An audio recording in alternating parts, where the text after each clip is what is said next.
Hello friends, welcome to yummy spicy Tamil kitchen. எல்லாருக்கும் வணக்கங்க. இன்றைக்கி நாம் செட்டிநாடு ஸ்டைலில் ரொம்ப டேஸ்டியான மீன் குழம்பு பண்ண போகிறோம். வாங்க வீடியோக்குள்ளே போகலாம். இந்த வீடியோ ஃபுல்லாக ஸ்கிப் பண்ணாமல் பாருங்கள் லாஸ்ட் வரைக்கும். இந்த மீன் குழம்பு செய்கிறதுக்கு நம்ம ஒரு பாத்திரத்தை அடுப்பில் வச்சாச்சு. இப்போ அதுக்கு தேவையான பொருட்களை பார்க்கலாம். 2 தக்காளி எடுத்தாச்சு. சின்ன வெங்காயம் பொடியாக கட் பண்ணி வச்சுருக்கேன். பச்சை மிளகாய் 4 கீரி வச்சுருக்கேன். ஒரு பெரிய எலுமிச்சம்பழம் அளவு புளி எடுத்தாச்சு. தேங்காய் சீரகம் தேவையான அளவு போட்டுக்கலாங்க. இப்போ 4 பூண்டு பற்கள் தோல் உரித்து வச்சுருக்கேன். கொஞ்சம் சின்ன வெங்காயம் வந்துட்டு தோல் உரித்து வச்சுருக்கேன். மல்லித்தலையை பொடியை கட் பண்ணி வச்சுக்கலாம். கொஞ்சம் கருவேப்பிலையை கழுவிட்டு வச்சுக்கலாங்க.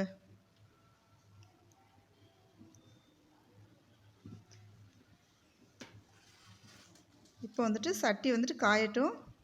இப்போ மசாலா பொடிங்க. இதில் நான் 4 ஸ்பூன் போட்டிருக்கேன். இந்த ஸ்பூனில்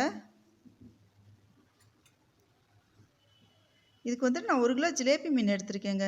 இந்த மீன் ரொம்ப டேஸ்ட்டாக இருக்கும். கிராம பகுதியில் அதிகமாக கிடைக்கும் இந்த மீன். இப்போ சிட்டிலேயுமே கிடைக்குதுங்க. அதை கழுவிட்டு நல்லா சுத்தம் பண்ணிட்டோம்னா ரொம்ப டேஸ்ட்டாக இருக்கும் குழம்புக்கு. இப்போ ஆயில் ஊற்றிக்கலாம் தேவையான அளவுக்கு.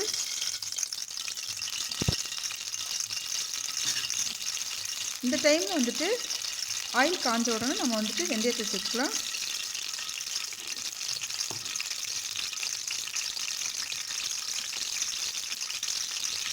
நம்ம சேர்த்துக்கலாங்க. மசாலா பொடி சொன்னேன் இல்லையா, நம்ம மசாலா பொடி போட்டிருக்கேன்ட்டு. இப்போ மிளகா கிள்ளி போட்டுக்கலாம். அதோட லிங்க் டிஸ்கிரிப்ஷன் பாக்ஸில் கொடுத்துருக்கேங்க.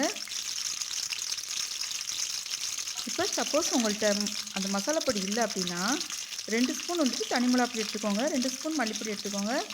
1 ஸ்பூன் சீரகத்தூள் எடுத்துக்கோங்க. 1/2 ஸ்பூன் மஞ்சள் தூள் எடுத்துக்கோங்க. அதே டேஸ்ட்டு இதுலேயும் கிடைக்கும். இது நல்லா செவந்து வரட்டும். எப்போவுமே ஒரு குழம்புக்கு தாளிப்பு தாங்க ரொம்ப டேஸ்ட் கொடுக்குறது.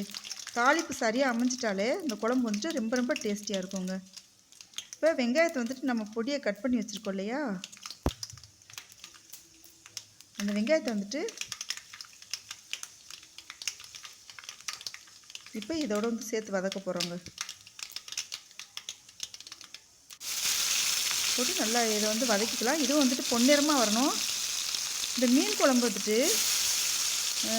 மறுநாள் வச்சு சாப்பிடுவாங்க கிராமத்துலலாம். முதல் நாள் வச்சு வச்சுருவாங்க. மறுநாள் சாப்பிட்டா அவ்வளோ டேஸ்ட்டாக இருக்குங்க இந்த மீன் குழம்பு. நல்லா கிளறி விட்டுக்கலாம் வெங்காயத்தை. இது நல்லா பொன்னிறமாக வதங்கட்டும்.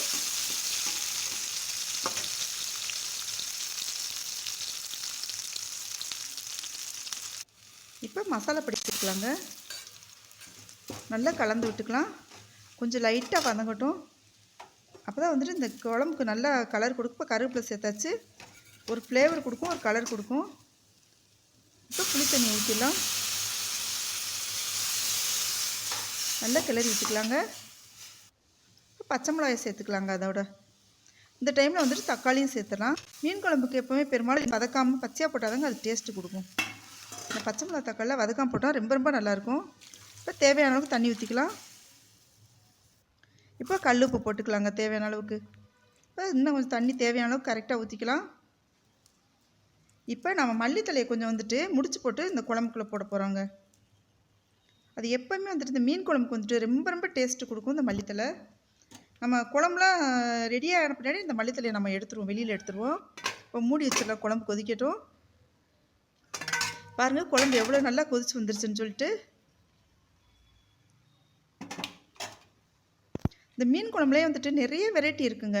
ஆனால் ஒவ்வொன்றும் ஒவ்வொரு டேஸ்ட்டில் இருக்கும். எதுவுமே அவ்வளோ ஒரு டேஸ்ட்டாக இருக்குங்க. அந்த மீனை சேர்த்துக்கலாம் குழம்புல.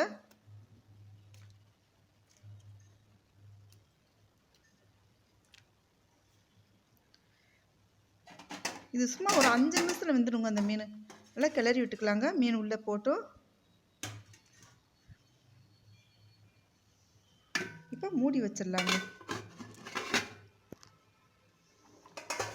இப்போ கிளறி விட்டுக்கலாம். நல்லா கிளறி விட்டுக்கலாம். இப்போ அந்த மல்லித்தலை முடிச்சு போட்டாலே அதை நம்ம வெளியே எடுத்துடலாம். இந்த முறையில் குழம்பு வச்சா ரொம்ப டேஸ்ட்டாக இருக்கும். இப்போ அரைச்சி வச்சதை நம்ம ஒன்றா சேர்த்துக்கலாம். தேங்காய் சில்லு, இந்த பூண்டு வச்சுருந்தோம்லே அந்த வெங்காயம், அந்த 3ஐயுமே அரைச்சிட்டு இதில் ஒன்றா சேர்த்துக்கலாங்க.